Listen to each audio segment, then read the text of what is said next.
Welcome back, guys. Just gonna go over quickly a recap of the week one matchups. Definitely an interesting week in the fantasy league for the first round of games.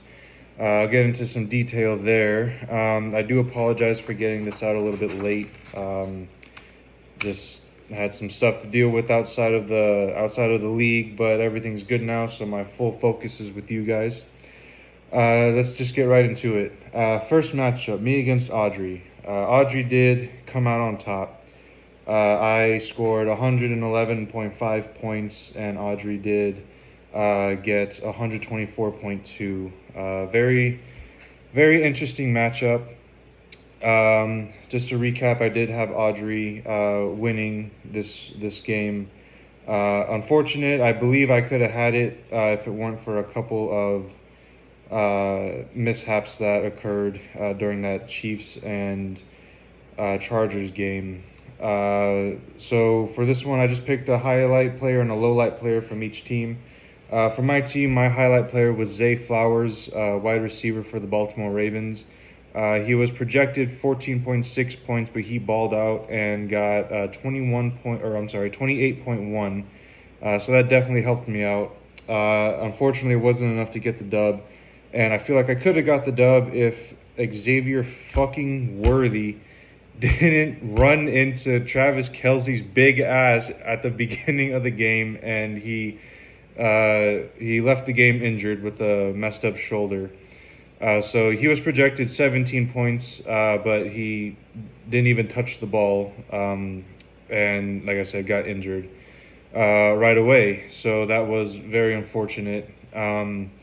He's still questionable. I don't even know if he's going to be playing this coming week 2.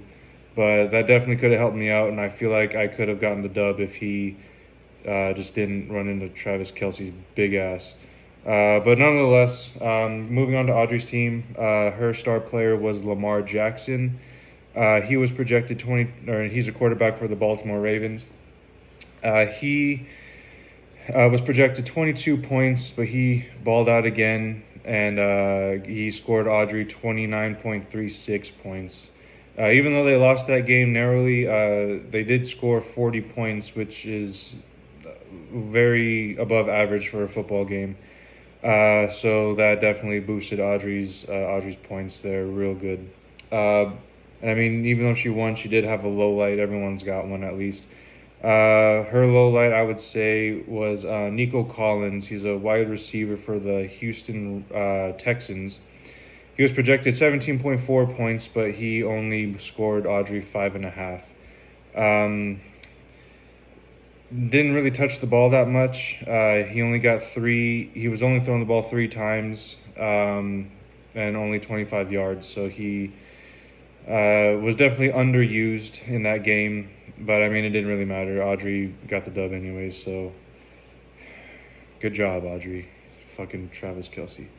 Anyways, I digress. Moving on to the next matchup, we had Alexa versus Laurel. Now, this was the one that I said was the game to watch, just because the projected points before the week started was so close. But Alexa absolutely mollywopped Laurel's team. Alexa scored 142.42 points compared to Laurel's 93.9. Damn. Definitely the most lopsided victory here. Just to go over Alexa's team, her stacked fucking team. I don't know how she got all these. I don't know why we allowed her to get all these players. Anyways. Her star player was Derrick Henry, running back for the Ravens. Projected 16.1 points, but balled out and scored 29.2. That dude's just a freight train of a human. He carried the ball 18 times, 169 yards, 2 touchdowns, and I mean, you need a fucking bulldozer to stop that guy. So definitely a good pickup for Alexa, and definitely was a factor in her landslide victory. And I mean, low light, the Lions defense that she had only scored 2 points from a projected 5.9 in their loss against Green Bay. the Green Bay Packers. I mean, it didn't really matter. They could have got 0 points and she still would have absolutely destroyed Laurel. So I mean, just to say she had a low light, it was the Lions defense. Moving on. For Laurel, couple big no-shows for her team. I'd probably say the biggest one was Joe Burrow, quarterback for the Cincinnati Bengals. He was projected 20 points, but only got a measly 8.8. Even though they won their game, he just did not show up. Only 113 yards, 1 touchdown. Just wasn't enough. Didn't do enough to, get the points that Laurel needed to at least stay in this competition. And then her best player by far was Christian McCaffrey, the running back for the San Francisco 49ers. 23.2 points scored from a projected 17.7. Like I said, he's probably going to be the best running back in the league this year if he can stay healthy, which, I mean, he definitely did that game. 69 yards. He didn't score any touchdowns, but, man, that dude fucking ran the ball. So good job, Laurel, on that pick, but hopefully the rest of your team can come through next week and help you out a little bit there. Next matchup, we had Sandy versus Andres. This one wasn't, I mean, let me just take a look at my notes real quick from last week. This one was supposed to be a lopsided victory. Actually, this is an underdog story. Andres was the projected winner by, not a landslide, but by a decent margin. But Sandy actually came out with the dub.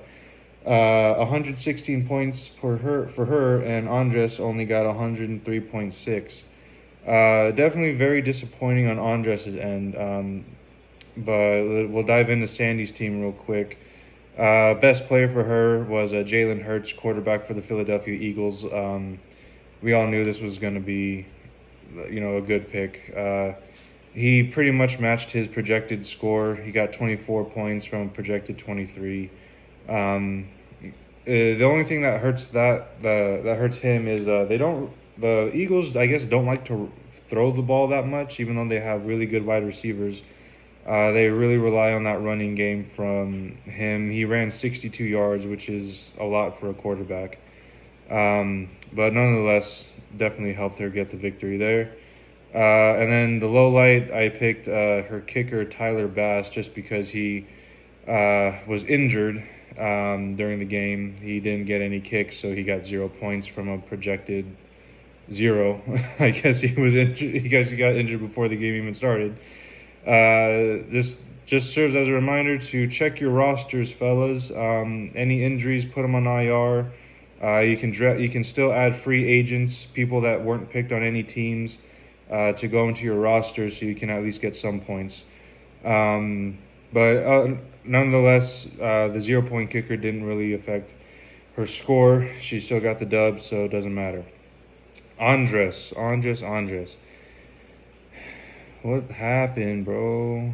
I mean, you have Josh Allen, the best cornerback in the league, 38.7 points from a projected 20.8.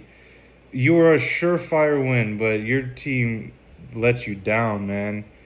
Almost every player on the team got less than their projected points, but I think the definite low light has to be A.J. Brown for the Philadelphia Eagles. Like I said with Jalen Hurts, they don't really throw the ball much. A.J. Brown was projected 16.6 points, but got a measly 1.8. He got the ball thrown to him one time. He did catch it in his defense, but it was only for 8 yards, and that was it. He's a lethal weapon for that offense. I don't know why they decided not to use him, but that's what really killed Andres there. He probably could have got the dub if the Philadelphia Eagles weren't fucking dumb. Anyways, going back to the last matchup, Kreska versus Daniel. Now, this one was a little bit closer than projected. Daniel, definitely, his team didn't show up. Actually, both of these teams didn't show up, really. But Daniel did end up getting the W. Kreska got 87.9 points. and Daniel came on top with 107.9. Looking at the matchups here for Kreska, definitely her best player was Justin Herbert, the quarterback for the Chargers, her favorite team. So he balled out. He got 27.9 points out of a projected 16.6 in their victory over the Chiefs for the for the Friday night game. Oop, I don't know what I did here. My bad. Definitely balled out 318 yards, which is insane for a quarterback. 3 touchdown passes, a little bit of rushing yards. So all that just wasn't for the rest of her team, especially her low light, the Ravens defense, who got -7 points. Yes, your players can get negative points, so be very careful with your matchups and who your team plays. The Ravens, even though they weren't projected to get many points, they were only projected to get 3.9.